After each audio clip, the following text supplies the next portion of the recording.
Ito yung masasabi kong OG Maming Gala dito sa may South Signal, Taguig City. Since 1990 pa pala sila nagtitinda ng masarap at sulit na Maming Gala na to. Nasa hanggang ngayon nga ay patuloy pa rin silang dinadayo ng kanilang mga parokyano na halos 4 na oras nga lang bago sila pumwesto ubos na. At alam nyo ba, pasanglahin na nga lang ito na minana pa nila sa kanilang airpot at pinagpapatuloy pa rin ni Ate Beth kasama ang kanyang asawa. Nagsimula pala itong Maming Gala nila sa may palengke ng South Signal malapit sa may Iglesia ni Cristo. At dahil nga nagretiro na yung airpot nila, lumipat sila dito sa may Ballesteros Street, corner Magsaysay Road, South Signal, Taguig City. Ako si Dennis Nanas, taga rito sa South Signal.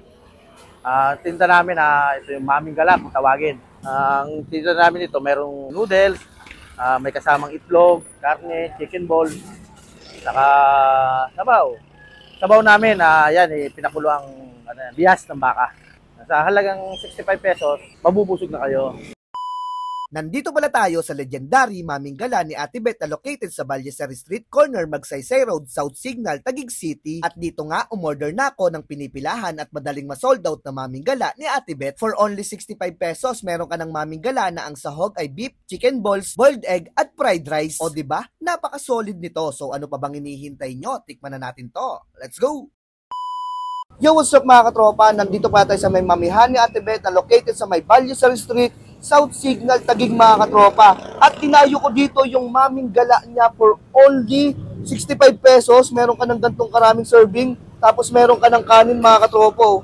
Open sila dito ng 6 AM mga katropa. Tapos hanggang alas 10 lang sila. Kaya kung magising kayo ng maaga, dayuin nyo na itong mamihan ni Ate Beth. Panalong-panalo dito. For only 65 pesos lang oh. May kanin na nakasama. Kagandahan dito sa may Maming Gala ni Ate Beth. Lagyan natin ng hot sauce mga katropa. Panalong panalo. Haluin natin. Yun o. Tapos yung sahog niyan mga katropa, meron na yung beef, chicken, tsaka egg mga katropa. Tapos yung mami nila dito. Sheesh. Tikman muna natin yung sabaw ni Ate Beth. Grabe, ang sarap nga. For only 60 pesos mga katropa, ang dami ng sahog o. Tikman natin yung mami with beef and chicken balls.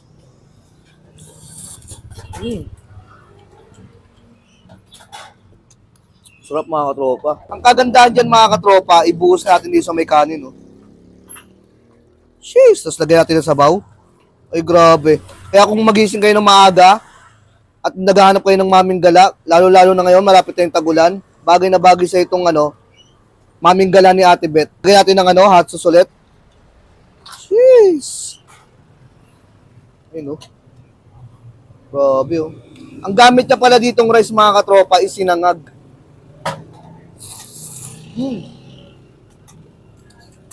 Ang sarap nga pang mayato. Panalo.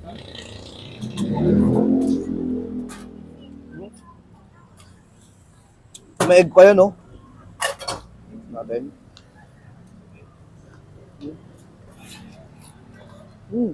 Buhusan natin yung sabaw. Grabe.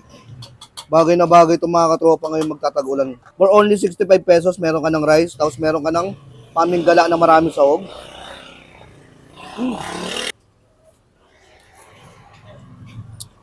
Panalo to. Nagsimula kami 1990. Galing kami ng palengke, nagkaroon ng higpitan kaya napalipat kami rito. Dito kami sa may along Ballesteros Street, South Signal.